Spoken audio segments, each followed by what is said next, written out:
Hello, History Leaks here. In American Primeval, one of the main characters, Jim Bridger, isn't just made up. He was a real-life, legendary explorer and mountain man from American history. So who was the real Jim Bridger? Jim Bridger was born on March 17, 1804 in Richmond, Virginia. But as a young boy, his family moved to St. Louis, Missouri because of the War of 1812. And at the time, St. Louis was on the edge of civilization. Beyond that was wilderness and Native American country. But sadly, all his family died from illness not long after moving there. His father, his mother, and his brother all died from illness, and he had to take care of his younger sister, so he became an apprentice to a blacksmith. But he wasn't just working for any old blacksmith. He worked under a man called Philip Creamer, who was a legendary gunsmith whose dueling pistols were prized by US senators, and even President Andrew Jackson had one himself. At 17, he was young, strong, and ready to explore the world. One day he saw an advertisement. He couldn't read or write, so it had to be read to him. It was an ad to work for the William Henry and Ashley Fur Trading Company, and they would provide you with a gun, powder, bullets, and traps. And anything else you would need, you could buy with credit from the company. And like most men who couldn't write, Bridger would have signed his name with an X on the dotted line. For a young man like Bridger, this was the equivalent of striking gold. A single pelt could earn him $1, which was a lot more than other jobs paid. And he planned to send the money back to support his sister. And more importantly, this was his way of getting out and exploring the world. So Bridger joined the expedition, and he would have sailed up the Missouri River, which was a grueling task. And eventually they would get to the mouth of the Yellowstone River, where they built Fort Henry. And from that secure position, they could go out, hunt, trap, and bring back all their pelts and fur and store them in the fort. But this was extremely dangerous work. Not only the fact that you're in the wild and you have to survive by yourself, but they were also in hostile territory. The land that they were hunting in was controlled by a Native American tribe called the Blackfeet, who were feared. During Bridger's time, the Blackfeet were the most powerful, feared warriors on the northern plains and Rockies. They dominated a vast territory from Montana into Canada, and were as feared in the north as the Comanche were in the southern plains of Texas.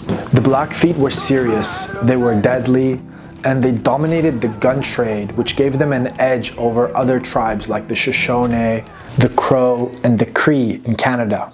The way that the Blackfeet maintained their dominance was by controlling the fur resources in their region, because fur was the currency for guns and armaments. So the Blackfeet saw these fur trapping companies like the one Bridger worked for, they saw them as poachers, illegally moving into their territory and stealing their fur, which they needed. So naturally there was a conflict, and they fought against these fur trapping companies in the same way that they fought against other Native American tribes in the region, just for control of the resources. So that's the kind of environment that Jim Bridger was hunting and trapping in as a young man, with this threat from the Blackfeet constantly looming over your head. In 1823, an incident occurred. You've probably seen the movie The Revenant with Leonardo DiCaprio. He plays a man called Hugh Glass. And Hugh Glass was a hunter hired by the Henry and Ashley Company, the same company that Jim Bridger worked for at the time. Jim Bridger knew Hugh Glass, but Hugh Glass was much older and more experienced than him. And one day Hugh Glass was scouting ahead of the party when a nightmare scenario occurred, just about the worst possible scenario for any person in the wilderness. He came across a grizzly bear with its cubs, and the grizzly bear subjected Hugh Glass to a horrific mauling and ripped him to shreds. And the rest of the company could hear the blood-curdling screams from the woods of Hugh Glass as this bear is mauling him, and they came to help him, and they shot and killed the bear. But Hugh Glass was in terrible condition. He was bleeding, he was injured, he looked like he was about to die. The company does their best to heal his wounds, and they try to transport him back to the fort, but it's a very long distance. These trappers would, go out for miles and miles to get their pelts. so they were a long way away from home. They genuinely thought Hugh Glass was going to die. Nobody could survive this ordeal and this horrific bear attack. And so they chose two men to stay behind with Hugh Glass until he died. And those two men would get an $80 bonus. There's a $70 bonus from the Rocky Mountain Fur Company to the two men that stays back with Glass to see this through. I'll stay. Me too. One of those men was John Fitzgerald, who's actually played by Tom Hardy in The Revenant. And the other was Jim Bridger. And Jim Bridger was still very young at this time. They stayed with Hugh Glass for 5 days and he still didn't die. So John Fitzgerald made the decision, as the older, more experienced member, he made the decision to just abandon Hugh Glass. Jim Bridger was part of this whole scenario, and you can actually see this played out in The Revenant as well. And later, Hugh Glass would track them both down, and he actually forgave Jim Bridger because he realized Jim Bridger was young and he was just following the orders of John Fitzgerald and it wasn't really his decision. And by the time Hugh Glass found John Fitzgerald, he was in the army. There wasn't anything Hugh Glass could do to get revenge. Even though Hugh Glass survived this horrific bear attack, later on, after he's healed, years later, he was ambushed by a group of Arikara Indians who killed him and scalped him. So that's how Hugh Glass died. By the 1830s, silk hats began to replace beaver felt in Europe, and the once booming industry dried up almost overnight. So from there, Jim Bridger decided to establish Fort Bridger in present-day Wyoming. And it wasn't just a trading post, it was a hub for pioneers heading west, offering them supplies and also guidance along the way. Jim Bridger also built deep relationships with Native American tribes.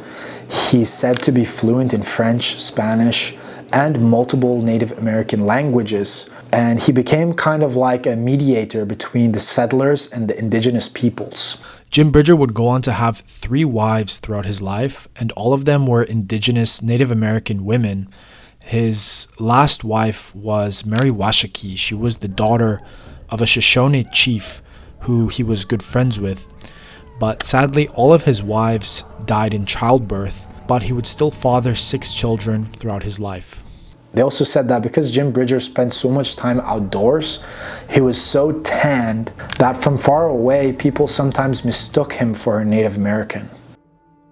In 1846, the ill-fated Donner Party stopped at Fort Bridger. Bridger and his partner, Luis Vasquez, encouraged them to take the Hastings Cutoff, a supposed shortcut. But it wasn't actually a shortcut, and it was a treacherous road, and the delay contributed to the Donner Party's entrapment in the Sierra Nevada, where they ended up resorting to cannibalism to survive. Did Jim Bridger know how dangerous the route was? Maybe he did, maybe not. But Fort Bridger wasn't just a place of refuge, it was a crossroad where life and death decisions were made. By the 1850s, Bridger was clashing with the rising power of the Mormon settlers. In 1853, they issued a warrant for his arrest, accusing him of illegally trading with native tribes. Bridger fled, evading capture, but the conflict escalated. The Mormons eventually bought Fort Bridger for $8,000. After that, Bridger would work as a guide during the Utah War, navigating tensions between the US government, the Mormon settlers, and the Native American tribes. And so he was a lot more than just a mountain man. He was a key figure in the growing conflicts that defined the American West. And even after losing his fort, Jim Bridger's influence grew. He became the ultimate guide for military expeditions and pioneers. He discovered the Bridger Pass, which shortened the Oregon Trail, and later became a key route for the Pony Express.